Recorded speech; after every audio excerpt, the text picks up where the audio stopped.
কমিশনে ঢুকে জাতির পিতার ছবি নিয়ে অপমান করেছে। এত সাহস কোথা থেকে পায় আমি জিজ্ঞাসা করি।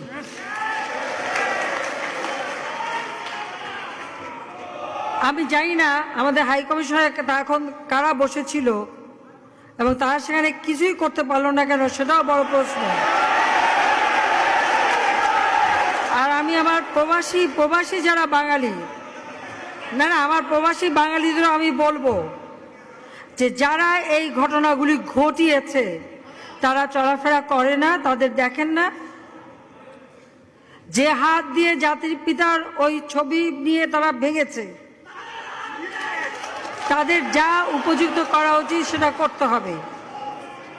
কারণ জাতির পিতার নাম মুছে ফেলার চেষ্টা করা হয়েছিল, তো তারিখ যেহেতু দূরের কথা, ওর বাপ তো চেষ্টা করেছিল এই নাম মুছতে, ওর বাপও চেষ্টা করেছে, মাও চেষ্টা করেছে। তারা কি পেয়েছে নাম মুছতে?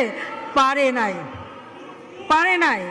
ইতিহাস কখনো কেউ চাপা দিতে পারে না। আর জাতির পিতা তার 7 মার্চে ভাষণে বলে গেছে যে বাঙালিকে কেউ দাবায় রাখতে পারবে না, পারে নাই দাবায় রাখতে। তা আজকে এত বড় দুঃসাহস হয়ে যায়।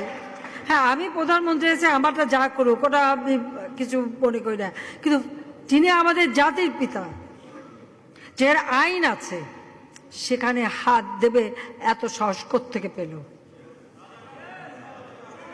তারিখ যে ভুলে